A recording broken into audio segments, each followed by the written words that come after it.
absolutely stunning piece of information.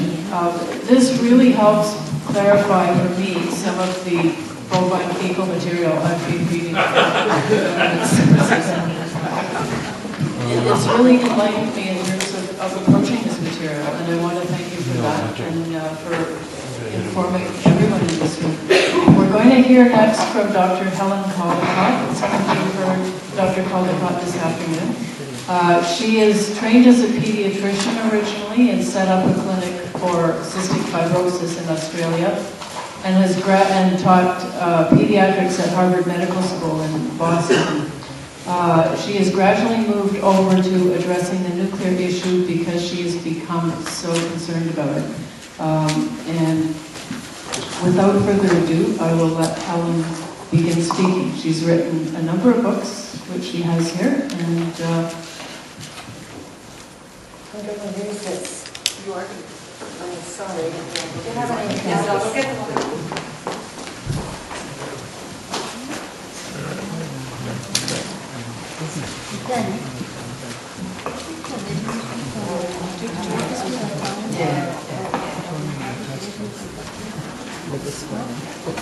Yeah, so.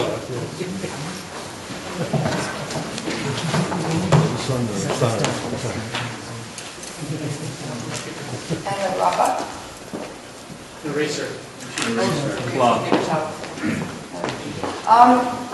Thank you, Ian. I'm so glad you're going to speak at Darlington. Just stop it.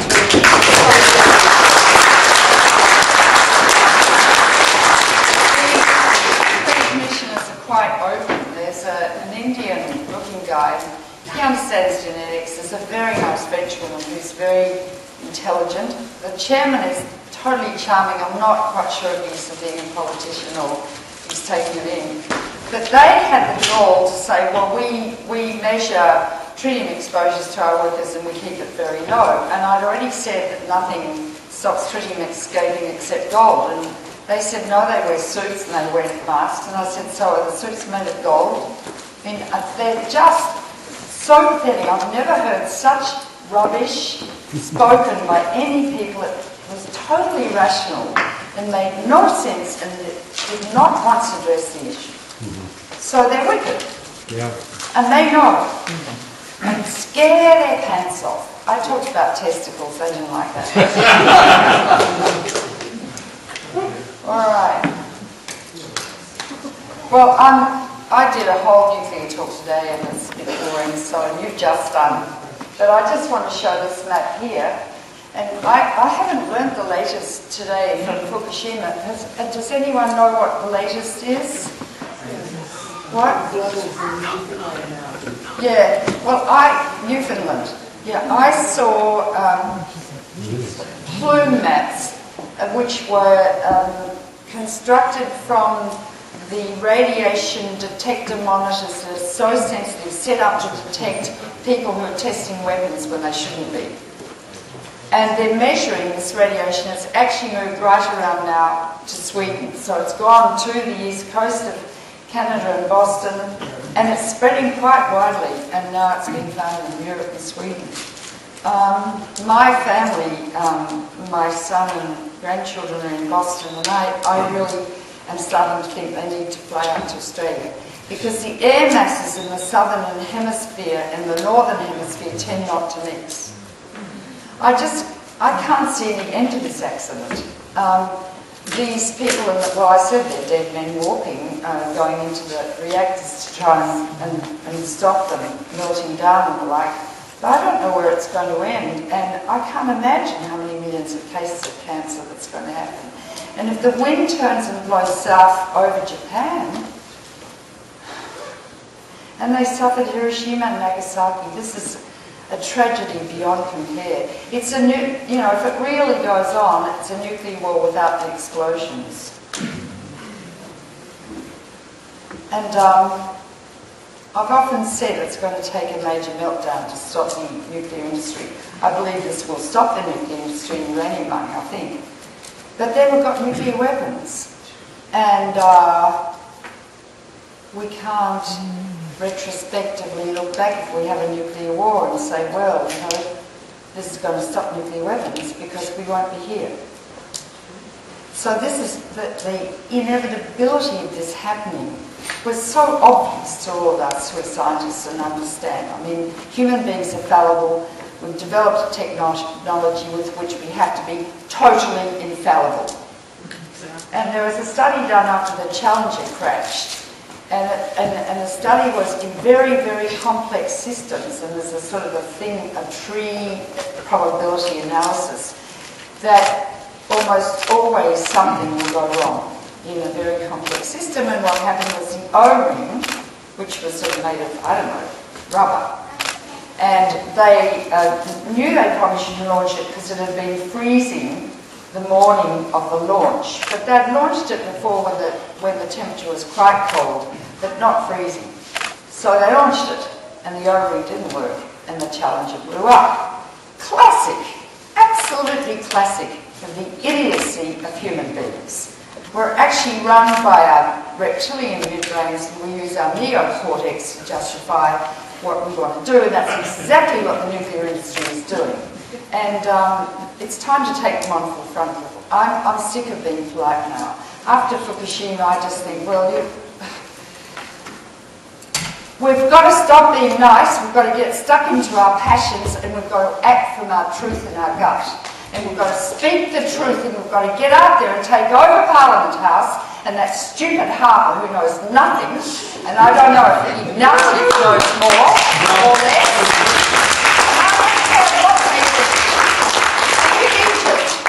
Think of Egypt. Now those people are brave because he's, you know, what was his name? Mubarak, yeah. I mean, he's tortured people, he's killed them and everything, but they still got out there. There's nothing to be afraid of except for our children and our future. Nothing to be afraid of. And I'm really fed up. I've been doing this for 40 years. No, and we nearly got rid of nuclear weapons, and then Clinton came in with no guts and no spine. And I'll talk about that in a minute. And so that's his legacy. We could blow it tonight. So we've already got Fukushima. How many of us are sat beside a child dying of leukemia or patients dying of cancer? Hands up.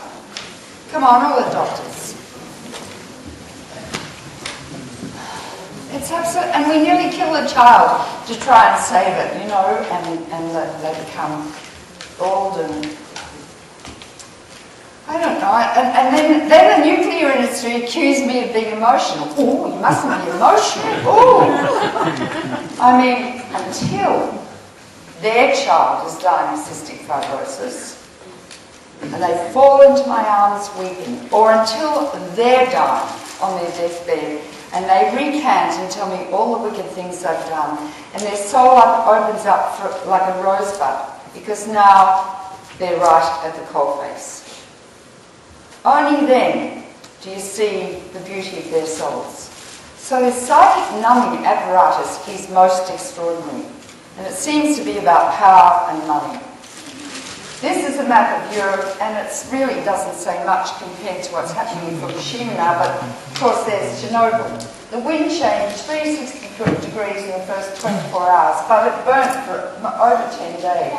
Gorbachev didn't tell anyone. The first radiation was detected in Sweden, and you can see those Scandinavian countries got a hell of a dose. These are non-viable areas. They're exclusion zones. People can't live there, except the old people have gone back because they, you know, they don't really care, and they'll eat the mushrooms, which really concentrate the cesium. This map is only of cesium deposition. 1/3 of the inventory got out of Chernobyl, but this is symptomatic of other isotopes. Plutonium, huge amounts got out, cesium, strontium-90, and other actinides and the like, and it's spread all over. So you can see it came down in hotspots. Austria, Germany, even now in Cumbria and Wales, the lands are so, there are 360 farms with lands that are so full of cesium, they can't be sold on the market. And the government said they had to close the farms down, and their farmers said, for how long? And they said, oh, about 100 years. It's not, it's 600 years. because the half-life of cesium is 30 years, which you multiply by, well, you can multiply by 10 or 20, I do. It's not showing here. Greece got a hell of a lot, and Turkey got a huge amount.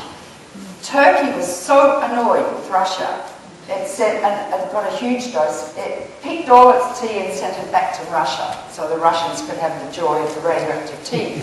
You go now to any health food shop and you'll find them full of Turkish dry apricots, Turkish hazelnuts. Don't buy them. I said to my health food shop man, are these radioactive? They're Turkish. He said, well, they're organic. All food's organic. So how ridiculous. People are really... Anyway, this is an accident in a 3-month-old reactor by a stupid man who's a hydroelectric specialist, contaminated the whole continent. And I already talked about this study, you know, the New York Academy, and everyone's seen this. Now shows that nearly 1 million people have already died from Chernobyl. This is, as I said today, the biggest medical cover-up in the history of medicine. This is absolutely wicked. The IAEA say very few people died, WHO say very few people died. And now we've got Fukushima and we're getting the same sort of garbage out of the mouths of the Japanese. And the nuclear industry in America, and in England, and in Australia. And will they put me on in Australia? No, I'm some sort of nut like Jermaine Greer, you know, because of course all the nuclear industry is very calm and rational, and 40% of our, you know, of the uranium in the world comes from Australia, so we've just got to sell it. That's it. Okay, now we can take this off, because you've all seen that. Don't buy European food. Look at the label, see where it comes from. You haven't a clue which batches are radioactive and which are not. Okay. Flowers. Purple flowers. Okay, now I want to talk about bombs. This book, The New Nuclear Danger, I wrote just before George II went into Iraq. And it's got George looking very happy and Dick Cheney smiling and Colin Powell looking up at the mushroom cloud. But it goes into why America builds weapons, what the etiology is and what could happen, and the psychology behind the weapons builders. And I won't have time to go through it all now, but I just want to tell you that there are about 23,000 hydrogen bombs in the world still. 3,000. Of which America and Russia own 97%. So who are the real rogue states holding the world at nuclear ransom every second of every day? Russia and America, the rogue states, the axis of evil. Yes! They'll point a finger, and Russia wants to get rid of hers. It's the Americans who have this nuclear addiction or nuclear psychosis. It's really a psychosis, I've come to think. And I've heard these characters talk at the Pentagon. They really are. I mean, they've got more than a personality disorder. They're almost more than sociopaths. I think we need to study them because that's the etiology of the problem in the world today, these men's brains. And I think there's all the men, you're all excluded in this audience, but my theory is, and I'm a bit like John Cleese, you know, he went on what was the Monty Python? So he was this scientist, awfully ugly woman with straight hair, being interviewed by a BBC interviewer, and he said, now, Dr. Brown, I hear that you have a new theory. Yes, it's my theory, and I thought of it, and it's all mine. He said, well, now what is your theory, Dr. Brown? It's my theory, and I thought of it, it's all mine. And finally he got around to it, and so Dr. Brown said, a dinosaur is thin at one end, thick in the middle, and thin at the other, and it's my theory. So I go along with that. My theory is there's a bell-shaped curve of men. On the one end, a small number, are all you men in the audience who are soft, gentle people who would never hurt a fly and are very sensitive. The average male would like to drive a car from 0 to 100 miles an hour in 3 seconds. That's the testosterone factor. That's how they sell cars, right? All this racing, all this sport, it's very male, it's very masculine, it's very testosterone oriented. They play video games, which are all about death, and that's how Hollywood makes its money, and the violence we're seeing now. They'll go to war. Most will come back absolutely devastated, as we discussed today. Then there's a very small minority, and I'm sure this is right, whose reptilian midbrain has a toxic reaction to testosterone. And that's Rumsfeld. And if I write my book, Why Men Kill and Women Let Them, I'm dedicating it to Rumsfeld, and his photograph's going to be on the frontispiece. Just look at him. You can see he's got real toxicity. Cheney's the same. And then, you know, you look at all the killers. I mean, in every square of Europe there's a killer on a horse. Why do we glorify war? Why has Napoleon got a big monument tomb in Paris? He killed huge numbers of people. He's a killer. What about Alexander the Great? Why do we think war is so wonderful? National security, rhubarb. It's the Department of Death in America, not the Department of Defence. America doesn't have to defend itself, although, because it's got friendly country to the north and south, and it can defend itself with its Coast Guard. But the Pentagon is writing papers about that Canada actually might start to invade America. Do you know that? And I'm telling you the truth, they are. Talk about delusional. I mean, so, so they are spending almost $1 trillion a year on debt. If you spend $1 million a minute, I think this is accurate, since Jesus was born, you would have just about spent $1 trillion. This is obscene. I got out of a plane in Ottawa, and there greeting me was a great big poster from Lockheed Martin. Lockheed Martin is the biggest death industry in the whole world. Not only is it making missile defence, which will never work, but it's putting weapons in space. Well, you've got to keep going. You know, you've got to grow your economy, right? So I wrote this book, War in Heaven, and if you read this, it's Lockheed Martin's the leader, along with Boeing. Boeing doesn't really make big, it makes a few airplanes, but what it's doing is making missiles and putting weapons in space so that we can shoot down with laser beams and, quotes, affect very many kills. It's called the new frontier, the high frontier.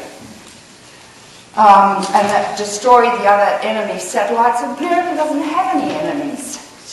It just had a few mad guys that flew into the World Trade Towers. So what do? They went to Afghanistan and killed a whole lot of people, and then they went into Iraq, and they've killed over 1 million people, according to the Lancet, civilians. Genocide, with great weapons, and it's great because when you use your bombs you have to make more. When your planes crash you have to make more. It's all good for business. And the corporations have been brilliant in America, I'm talking about ideology now, brilliant in America by putting weapons industries in every single congressional district. So it's jobs. Now, I mean, I'm sure that Hitler said we're building gas ovens because it creates jobs, it's good for the GDP. However, these people are creating a global gas oven. I kid you not. If ever people should be put in jail, now I'm a pacifist, but I sometimes think other things, but I won't say it. So it's Lockheed Martin, it's Northrop Grumman, it's Raytheon, it's General Electric. General Electric, yeah, General Electric, the guy John Rowe, no, the General Electric guy now is in charge of Obama's economic policy, isn't he? Mm-hmm. Yeah. So, War in Heaven. The new nuclear danger, we'll get on to that in a minute. So here we have all these weapons. Now what happened was,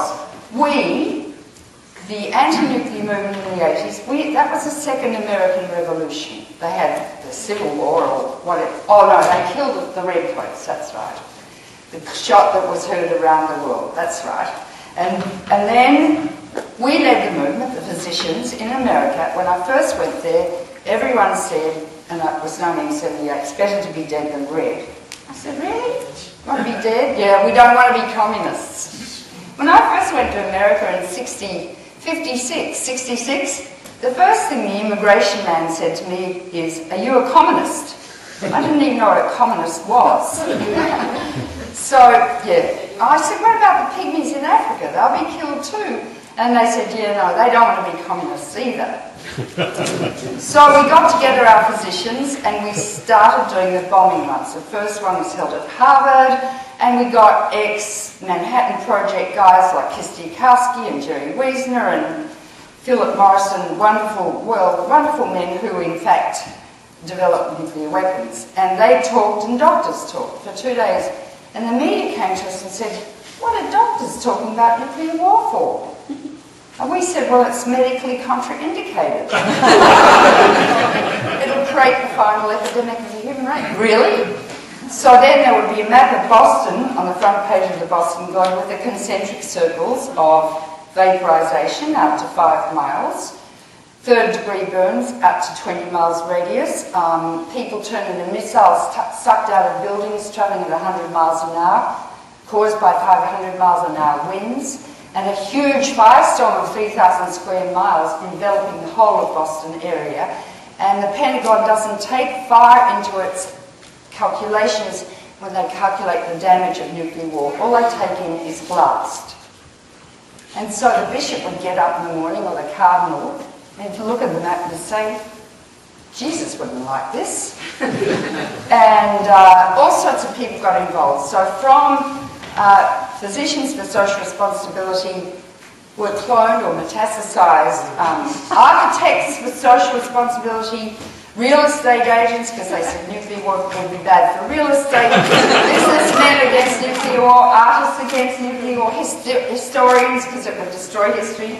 And finally I was asked to go and talk to the annual morticians meeting. And I said, "What do you want me to talk to you about nuclear war?" They said, "We don't want to have to embalm radioactive bodies." And I said, "Don't worry, you'll be one yourself." Anyway, so I went along and described the whole thing, and the country burning east to west and fires coalescing across the North American continent, and they passed a resolution against nuclear war. I went with the Southern Baptists. Now, I'm a conservative. We all are. We took the Hippocratic Oath and we're for conserving life. Okay? Let's talk the Queen's English. We're conservatives. So I'd go to the Southern Baptists. So I talked to them about what Jesus said.